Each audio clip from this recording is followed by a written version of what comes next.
Λοιπόν, έχουμε την Angie Bowie στην άλλη άκρη της γραμμής από τις ΗΠΑ, να μην την αφήσουμε να περιμένει. Hello, Angie. Hey, Yasu. Hi, everybody. Hello, Dimitris. Hello, how are you? I'm fine. Thank you for inviting me. What can I say? You know, it's my pleasure. First of all, Angie, it's a pleasure talking to you, really, especially in an interview focused on David Bowie. You have been, you know, by his side so many years as a wife, a music manager at his most important period. Tell us first of all about the mythical Ziggy Stardust. I guess that coming from theater as I did, it was very interesting to me that David designed a concept album, and it kind of it invigorated my confidence, my confiance in him. You know what I mean? I thought, that's so cool. You know, it's like there's a story. You can tell the story from the first song as you come on stage, which immediately kind of opened up the audience. Instead of being just rock and roll, it became like a concert. You know what I mean? The vision was big enough that you could see our act and our musicians in much bigger venues. And that, you know, sometimes you have to tease your imagination to, you know, to make something happen. And so Ziggy Stardust, I think, did that for us because it was a story. Everyone in the band was in the story. You know what I mean? So it was inclusive, and they enjoyed that. Mick Ronson, Trevor Bolder, Woody Woodmansey, David as Ziggy Stardust. It was a perfect vehicle. How was David before appearing on stage, really? He was, funnily enough, pretty calm from the point of view.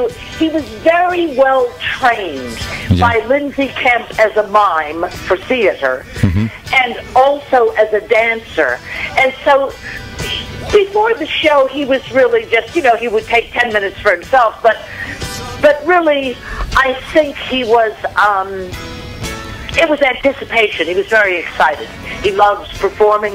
He looked forward to going on stage. So I don't think it was a bad experience for him, or you know, how some people have terrible stage fright. David does not have that. Yeah. Tell us about your first meeting with him, Angie. Well, the first time I saw him, I went to see a show. Dr. Calvin Mark Lee, who was working at Mercury Records and was doing PR, and Lou Reisner. We went out to dinner at Mr. Chow's, and after dinner, we went to the Roundhouse, where David and Feathers, his band, were performing. And Calvin had set me up to try to talk Lou Reisner into stop arguing about signing David. He wanted me to get, you know, to get him to say yes. And so when we saw the show, I said, owing to the fact that the guy writes all his own songs, how can you lose? You'll have the publishing. I was, you know, smart aleck, 19 years old. I thought I knew everything. You know what I mean? And so then Lou Reisner said yes. And so Calvin was like, he looked at me and he was like, "You're really good. What did you say?" And I said, I talked to him about the publishing and blah, blah, blah. And, you know, well, that I thought it was a good business decision. So when we saw that show, I met him for 2 minutes. And Hermione and Mick Hutchinson, who were all in Feathers. And the show was great. It was mixed media. Hermione danced and sang. David did some mime and danced and sang. And Mick played guitar, Mick Hutchinson. So it was a different type of show. And then the next time I saw him, I went out to dinner about a year later. He had broken up with Hermione. Feathers had broken up. He had written some new songs. He'd gone to live down in Kent and started an arts lab with a lady called Mary Finnegan. And so he was trying, you know, he got the Mercury deal, but it wasn't a lot of money, and it was just for a single, and then they finally agreed to the album. So he was kind of sad, and Calvin thought that if I came to dinner that I could cheer him up. And so that was when I met him, was about a year later. I think I was 20. Many people say that the 70s was actually David Bowie's decade. How was he really behind the scene, you know, in his daily life? He was very funny. I think that's the most important thing to remember. I don't think it would be possible to do all the work and to, you know, have all the silly and the good and the serious and the bad ideas. You know, because there are lots of the ideas that you have, they don't work. You know what I mean? They're just an idea. Yeah. Then another idea works really well. So to keep coming up with ideas, that's what we were doing every day. Freddie Berretti, the designer. David with music, and Tony Visconti and the boys, you know what I mean, all right there in the house. And so I was constantly trying to think of new places we could play, new gigs that we could do, just to keep everything moving, you know what I mean? Because there were different problems. The first problem was we had to leave Mercury Records and go on to RCA. So David was concerned, you know what I mean? He was nervous. He you know, he just got a taste of having an album out, and once we got rid of Ken Pitt as his manager, then Tony Dimitris wanted to change from Mercury to RCA Records, you know, and so he was nervous, but we just kept everyone busy. I kept thinking, well, all I knew was that if everyone was busy, they wouldn't worry so much. You're right. So, you know, Tony built a rehearsal room downstairs, and David liked that. They could just rehearse right in the house. They worked on a lot of albums down there, actually. They did pin-ups.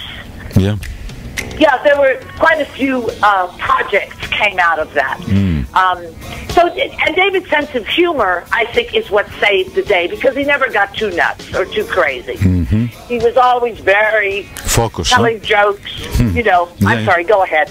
Yeah, it's okay. If I ever had to choose only one, you know, among all those great albums of David Bowie, Angie, that would be, I suppose, the Station, a very special period. Since at that time, you know, he also performs in a great film, The Man Who Fell to Earth. He also claimed that I was not that difficult to pretend being the character back then, because I did not actually come from Earth at that time. Tell us about tell us about that era.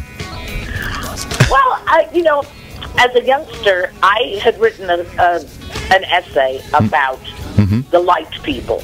And, you know, this is not my big idea. I'm not trying to make out, you know, that first there was Chariot of the Gods, which I read at that time, you know, and I was very disenchanted with Catholicism also, because I could see from history that they weren't very, you know, what they believed and what they said were two different things. So, I'm sorry, what did you ask me just now? You know, can you tell us some of your memories from that era of, you know, the making of Station to Station? Oh, yeah. Station to Station. Yeah. Well, no, not really. I can't. Because Station to Station, David was starting to do drugs. And I wasn't I wasn't around for Station to Station that much. I came, I heard the mixes, but it wasn't like Hunky Dory or the first David Bowie album or Ziggy Stardust or Aladdin Sane. By Station to Station, things were... I didn't find it that exciting or that fun to go to the studio, because it was a bit different to how I remembered him. All right, Angie, thank you very much for your time, from my heart, okay? All right, you're very welcome. I hope you're having a wonderful evening and a great show tonight. All right, Angie, thank you again. And then bye-bye. Bye-bye.